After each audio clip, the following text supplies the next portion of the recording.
defeated. I am Nigeria. I am Nigerian. I am the citizen. Citizen FM 93.7 Abuja. Citizen FM Abuja.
Yes, thank you for joining us on Insight, Citizen FM 93.7. My name is Lawrence Omoite. A lot of commentaries have been on in the public space.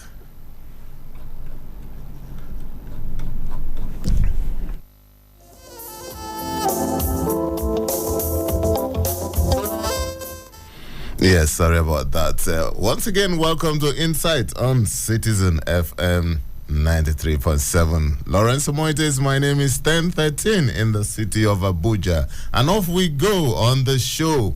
The political space is still crowded. Emotions and sentiments have become rife as expected. Claims and counterclaims persist. Major players are digging in, maintaining their positions. It looks like it's going to be a long day in the struggle. The presidential election has come and gone. A winner has been announced. The result is disputed by some of the contestants. The political space is unfolding at a very fast pace. And my guest on the show today is the vice presidential candidate of the People's Redemption Party, Haro Zego.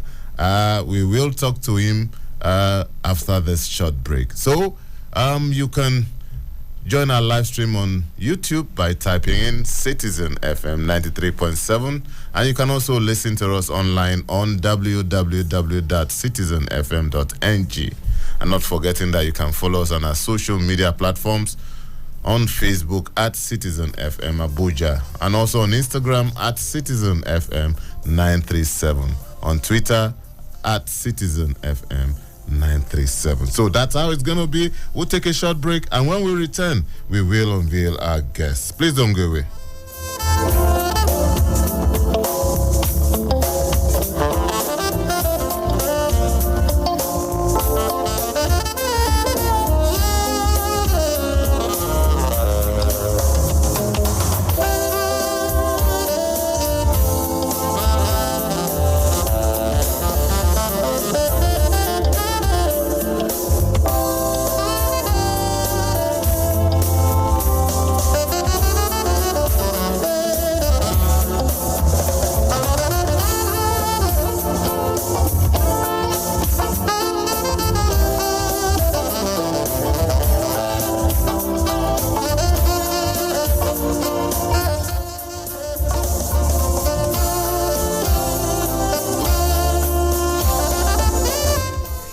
Thank you for staying tuned. It's still Insight on Citizen FM 93.7. And as I told you, we are looking at the unfolding developments after the presidential elections.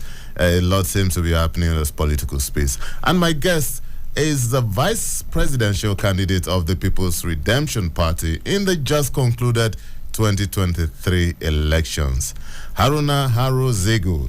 Thank you for joining us on Insight, sir. Thank you very much for having me. Yes, straight up, a lot of commentaries have been on the public space since Saturday. But before we even go into the specifics, generally, what is your reaction to the outcome of the election and even the process of the election? Yeah. We have an outcome, don't we? So what's my reaction to the outcome? Well, in every competition, there's a winner and there's some losers. So we have a winner. The way the winner emerged is what is in question. And I would say, as a personal view, there were irregularities in the election. The INEC did not keep its word and on a lot of things. And but as it is, generally there's a winner. And I believe the law provides for anybody who feels he was denied his election to take redress to I think there's section 65, which you can ask for a review, or you go to the tribunal, but there's no real reason to overheat the polity. Okay, you said a personal reaction. Is your party what's the official position of the party? Are you seeking a redress? Are you heading to the tribunal as a party? As a party, which I shouldn't be speaking for the party should speak for itself. So I would rather wait for the party to come out its own position on that. But there's a winner, there's a loser. Our party has always been a law-abiding party, and will take action based on what we see. There are places that we feel that there's some issues that came up which are not supposed to have, and we could seek to address those places for a review. Places like Plateau State. But apart from that, it's on a case-by-case basis. So we'll look at what will be done. I think the party is in the best position to do that. Okay, talking about your party, from the result as presented by the INEC chairman, your party, the PRP, scored 72,144 votes. Do you think this is... Are you disappointed that you didn't get more than this, or for you it was a good outing? Disappointment, yes. You go around to campaign, you will be disappointed, but you have to remember something as a party and as an individual and a member of the party. I'm proud that our party, after 40 years, has been able to bring out a presidential campaign and play at the national stage. I'm proud that our party was able to move from the impression that we're a regional Muslim Hausa party to a stage where we are playing at the national level with presidential candidates from the southwest and Muslim and myself, the vice presidential candidate from the Christian minority parts of the Middle Belt. So we've achieved that, and coming eighth, I think, in an election where we're playing for the first time in 40 years, yes, we would have done better. We had the opportunity to do better, but you have to remember that our party is a party that does not play money politics, in the sense that our party, and we got a lot of membership, as we said, a young membership into the party, but of course they are not also trained in the ideologies of the party. They don't understand that this party is a self-help party. So you help yourself because you want to take yourself out of the stranglehold of the elite society. So they do not understand that this party plays a different game. It's your commitment that takes you to your polling station to ensure that you secure and guard your votes. It's not the money that you are given. Also, some of our candidates are mostly fresh new into the party, so they do not understand that too. So a lot of times they were more dependent on, we need to have funds before we do this. But that's not what the party stands for. That's not the party, how the party has been able to survive all those years. The commitment to party. So yeah, we lost a lot of votes because of that. But overall, I would say we are glad. We are proud that we stood it till the end, and we did not go into alliance with anybody. Neither did we sell ourselves out as a party or as individuals. Okay, if you're just joining us, this is Insight on Citizen FM 93.7, and my guest is the vice presidential candidate of the People's Redemption Party in the last election, Haro Zego, and we've been taking reactions from him on the just concluded election. Now, let's look at the data. Let's look at the figures from the result. Less than 24 million Nigerians actually voted in this election. Some people are saying this may not entirely be down to voter apathy, or is it? Well, I think there's voter suppression, not voter apathy, because I think from what we're hearing in the news, a lot of states, as they know, they got more votes than that. And the turnout in some places were quite high. The youth involvement in this election was very high. And for the election to come short of the total number of votes in the last election, 2019, then you can say, well, this number is not quite impressive. But as I said, there's a bit of voter suppression, suppression of votes. So, no, we're not happy. I don't think we are happy with the numbers. And I don't think I don't think it is fair on a country now like Nigeria with nearly 90 million plus voters, registered voters, to only come short of even 30% or 35% of the voters turning out. It's not a good representation of the will of the people. So I think there should be more sensitization next time, and we should make sure that INEC keeps to his word. The security agencies keep to their word of protecting every and give us a level playing field down for election subsequently.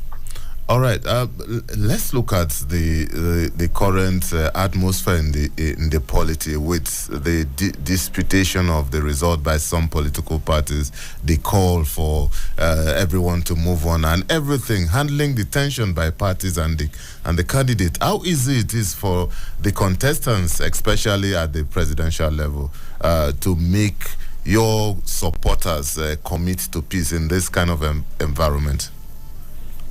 Well, you see, it's not after an event that you start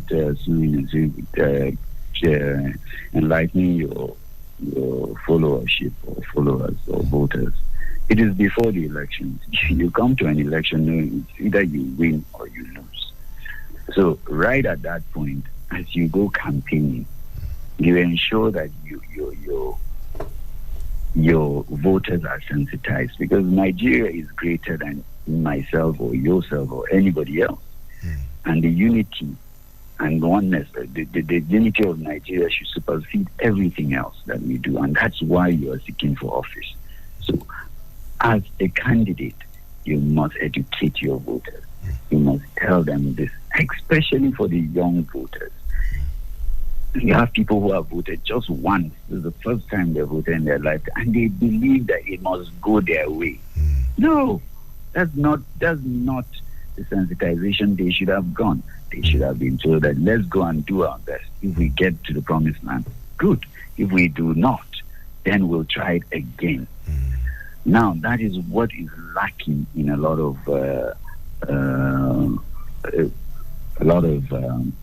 sensitization of voters. And this is not what we did in our party. In our party, we ensured that we made sure everybody knows what we stand for, what we're going to do, and what we expect of them after elections. Okay.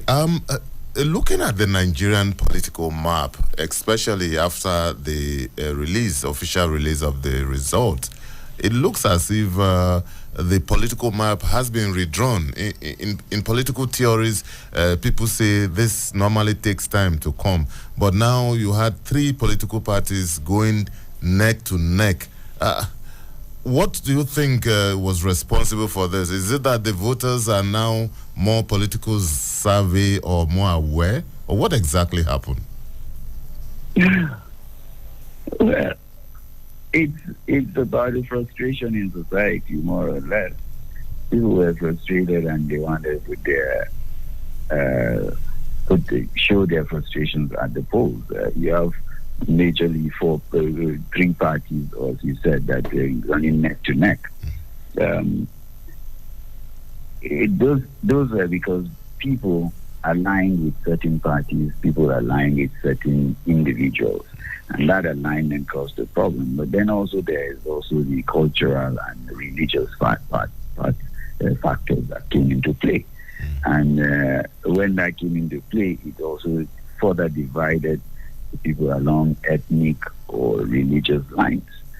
And so you are bound to see this push and shove. But if there were those ethnic and religious influences that didn't come to play, I'm sure we would have seen a more or merely, as it normally is, a two-way race.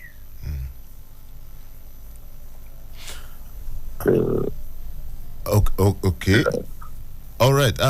Before we let you go, still talking about the figures also, and if you look at the final result, it shows that almost more than 60% of Nigerians did not vote for the eventual winner. So that puts a huge task on the president-elect. What do you think should be the first move for the president, especially when he's sworn in? What are the challenges for the next president? Well, the first thing he shouldn't say is call anybody a gorilla. Mm-hmm. And he should accept the fact that it is a contest and people will do all their best to win, to make sure their interest is protected.